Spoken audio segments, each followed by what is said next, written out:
right, folks. Just hanging up some flyers. Right at the over. Ooh, look at that.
Yo, what's up? Bob here. Let's jump right into it. Welcome to the vlog.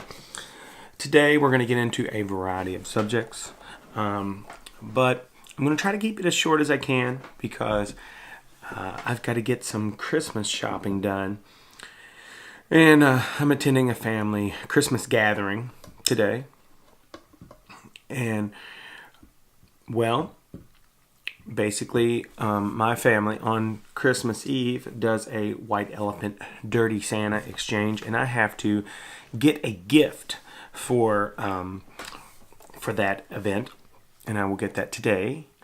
Now, since some of my family members do watch the vlog, I will not reveal what the gift is today. I will, in fact, expose it next week. That said, I would like to move on to some other items, not holiday related. Excuse me, my gosh. The first thing I would like to talk about is some gear news. Electro-Harmonix, as you can see, I am a big Electro-Harmonix fan. I use a lot of their pedals. I have for years and years. But they came out with a new Big Muff op amp. You might have seen the Billy Corgan demo on the Reverb site, and it's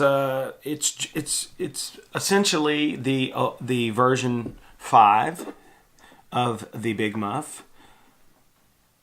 This tone bypass switch is on there, and it's on the new one too. Now, the question is, this new one is really tiny, and it's $80.60 pretty much everywhere. Is that going to devalue my original op amp Big Muff, or is it going to make it more expensive? I don't know. I'm still glad to just have the real one.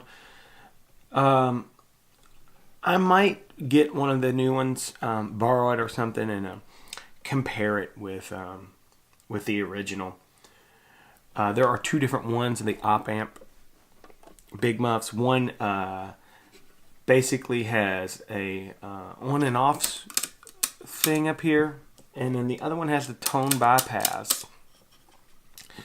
And basically, it just says, I think, off right here instead of having this tone bypass. I can't remember. I will try to find a picture of the other variant of this model, and I will post it here. And then I will put the new op amp Big Muff here so that you can see what they look like. But that happened. Why they haven't done a ram's head or a triangle? They went with the green Russian muff and now the op amp. I mean, come on. Nobody look. The triangle's like over $600, and the ram's head is as well. You would think that you would start with those Electro-Harmonix. Come on, let's get with it here. That said, I'm using the basic audio one, which has the triangle and the ram's head, so go figure. Next, Outer Loop, my band, has a show coming up, little gig, if you will, and me and Bean, which plays drums in the band, had a little flyer off, if you will. I made one, he made one, blah blah blah. If you don't know, Bean is has a college degree in graphic design, and he's pretty good at it. And so, I've just been making flyers for the band for the last 17 years. So I have some experience at it as well. Now, I will say, flyers don't really do anything anymore. I mean, that used to be a thing. Nowadays, it's more about social media, Facebook invites and Instagram posts and Twitter tweets and all this kind of things. But we still make the flyers because it's the thing to do. The venue likes to see that. You're advertising for them, you're advertising for the band. So you hang them around town and try to get as much visibility for the show as possible. Now, Beans won the little competition. It was an unspoken competition, first of all. But I hung all his, as you could probably see at the top of the video. And they're in various places around town. It looked like this. And mine, which I got right here, looked like this. And it was just an eagle attacking a drone, said Outer Loop, and then had the date, 12/30/2017 at Time and Space at 1279 Bardstown Road. Ooh, yeah. An eagle attacking a drone. I mean, come on, man. That's badass. But anyway, his was really cool. I thought mine was really cool. Anyway, enough about that. The big flyer competition of 2017. Let me hit some vinyl real quick. I think that might be cool. Talk about a little bit of vinyl. What I got this week. Yeah, what did I get this week? Boom. Run DMC. Oh, what? What? Did you... Run DMC. The king of rock. Ain't none higher. Sucker MCs. We'll call him sire. Look at this. It's the original one. It's on, I think this label might be called like Premiere or something. Profile Records is what it is. Yeah. Run DMC. Cool. Cool record. I don't always just buy classic rock records, guys. Okay. The next one is, let me pull this because I think the back looks really interesting. The next one is Esperanza Spalding's Exposure. This is, if you don't know, this is the record that they made while they were live streaming on Facebook.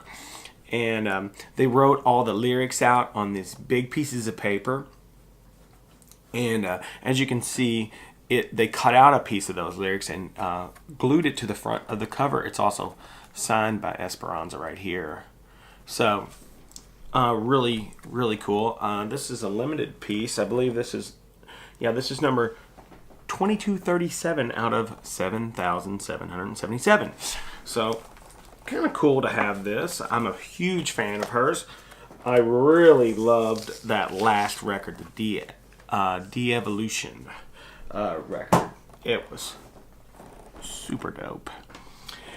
Next, speaking of jazz, if you watched last week's vlog, you probably seen the last scene that featured Kamasi Washington and the West Coast Get Down. This is actually a 3-album box set called the epic. And this is a spectacular record. If you don't have this, you should get it because it's really, really good. And, you know, this dude's the real deal. It's not just like some fake stuff that people are trying to pretend like is like on the level of a Coltrane or something like that.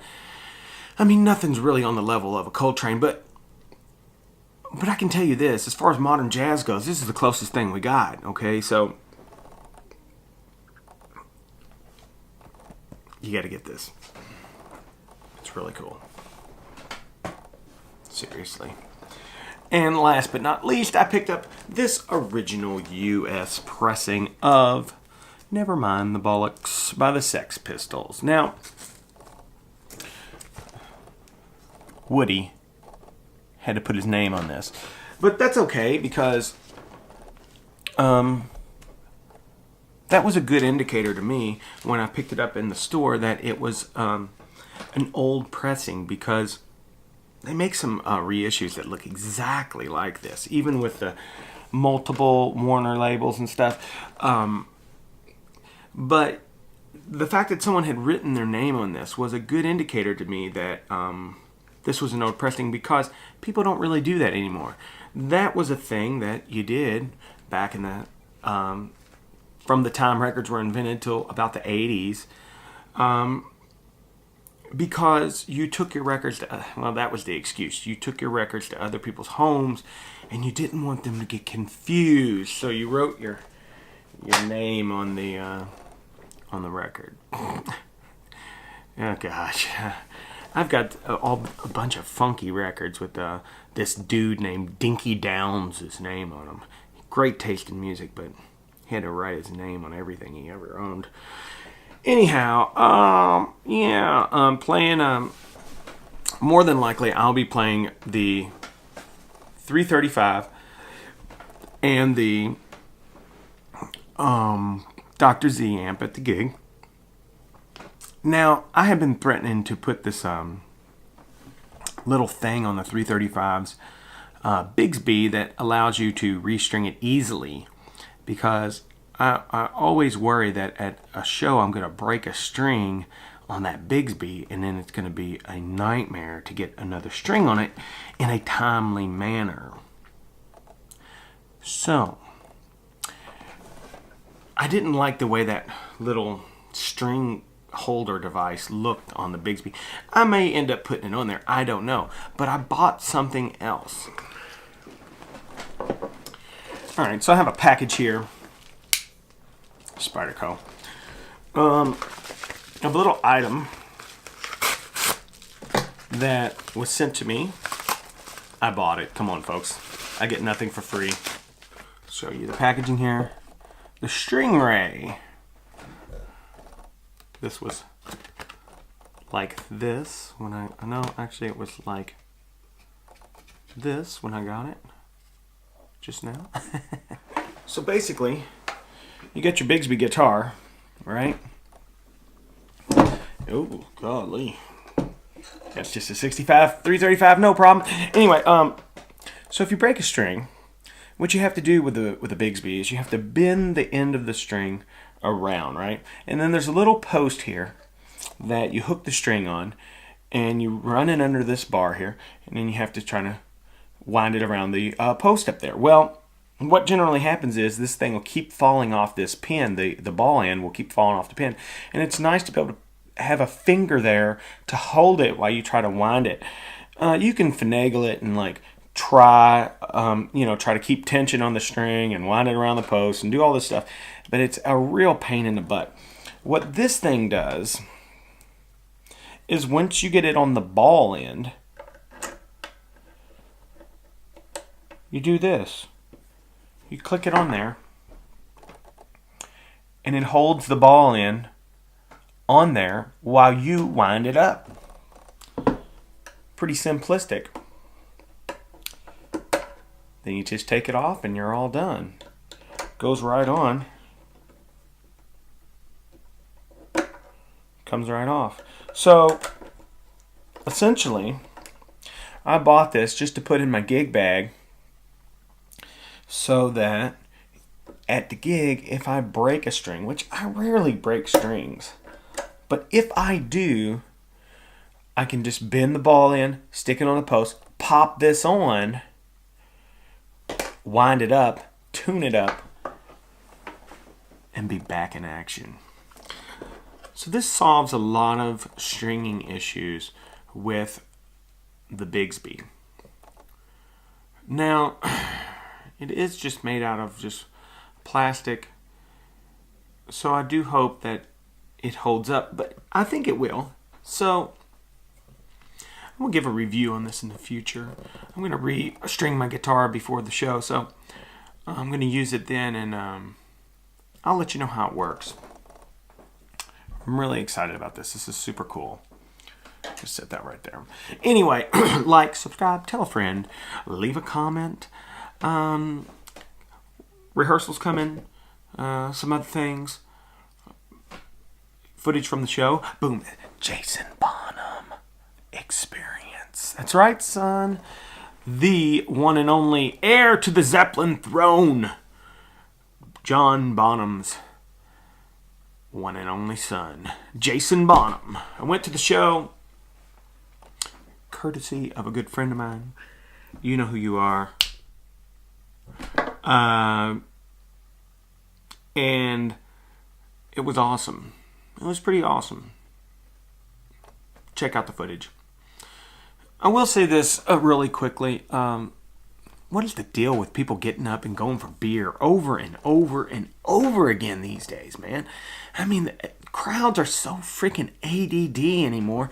They can't even stay still. I had that same experience at Guns N' Roses. I mean, get some beer. Stay in your damn seat. Anyway, Bob out. Well, I mean, that's the thing. Like, you recorded all that, but, you know, there's probably nothing good of taco in there. I mean, probably we'll just like, overdub it or something. Like, hot taco. This is the last rehearsal before Christmas. Next time we'll see each other is at the gig. And we're ready. We're ready to rock. Fuck yeah! Everybody but Brian. He's not really ready, but he'll be ready. I swear.